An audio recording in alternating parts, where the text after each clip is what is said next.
ഒരു പടവലങ്ങ തോരൻ കണ്ടാലോ? പടവലങ്ങ നല്ലതാ. നമ്മുടെ ശരീരത്തിനൊക്കെ നല്ലതാണേ. അപ്പോൾ ഒരു പടവലങ്ങ എടുത്തിട്ട് ഞാൻ കൊത്തി അരിഞ്ഞതേ.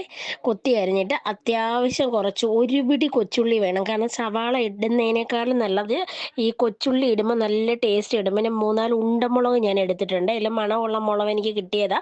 അപ്പോൾ അതും എടുത്ത്. ഇതിന് വലിയ മെനക്കേടൊന്നുമില്ല. ഒരു 5 മിനിറ്റ് മതി. പെട്ടെന്ന് പിള്ളേർക്ക് സ്കൂളിൽ കൊടുത്തു വിടാനും ഒക്കെ പെട്ടെന്ന് തയ്യാറാക്കാൻ പറ്റുന്ന ഒരു തോരനാണ്. എന്നിട്ടൊരു ചട്ടി അടുപ്പത്തോട്ട് വെക്കുക, കടുക് വറക്കുക, കടുക് വറ്റൽമുളക്, കടുക്, കറിവേപ്പില. കറിവേപ്പില പിന്നെ നമുക്കില്ലാത്തൊരു കറിയില്ലല്ലോ. എനിക്ക് വീട്ടിൽ നിന്ന് ഇപ്പോണ്ട് താനുവേ. ഇവിടെ ഇല്ലാത്തപ്പോൾ ഞാൻ വീട്ടിൽ പോകുമ്പോൾ അവിടുന്ന് കൊണ്ടുവരും. എന്നിട്ട് ഈ പടവലങ്ങയും ഈ കൊച്ചുള്ളിയും ഇതെല്ലാം കൂടെ ഈ ചീനിച്ചട്ടിക്കകത്തോ സിമ്മിലാക്കിയിട്ട് വേണേൽ തട്ടിയിട്ട് കൊടുത്തിട്ട് ഒരു തുള്ളി വെള്ളം പോലും ഒഴിക്കേണ്ട, കൈവെള്ളം പോലും തളിക്കേണ്ട. ഉപ്പും കൂടി ഇട്ടിട്ട് നന്നായിട്ട് ഇളക്കി കൂട്ടി അങ്ങോട്ട് അടച്ച് വെക്കണം.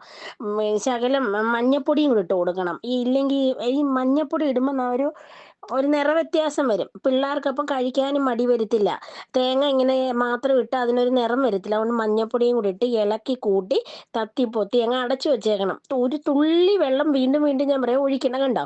ഒരു തുള്ളി വെള്ളം പോലും ഞാൻ ഒഴിക്കാഞ്ഞിട്ട് അത്യാവശ്യം നല്ല വെള്ളം ഇറങ്ങിയിട്ട് അതിനകത്ത് നമ്മൾ തേങ്ങ തിരുകി വെച്ചേക്കുന്നത് അങ്ങോട്ട് ഇട്ട് കൊടുക്കണം. ഒരുപാട് തേങ്ങ വേണ്ട. ഈ പടവലങ്ങയുടെ അനുസരിച്ച് തേങ്ങ ഇട്ട് കൊടുക്കുക.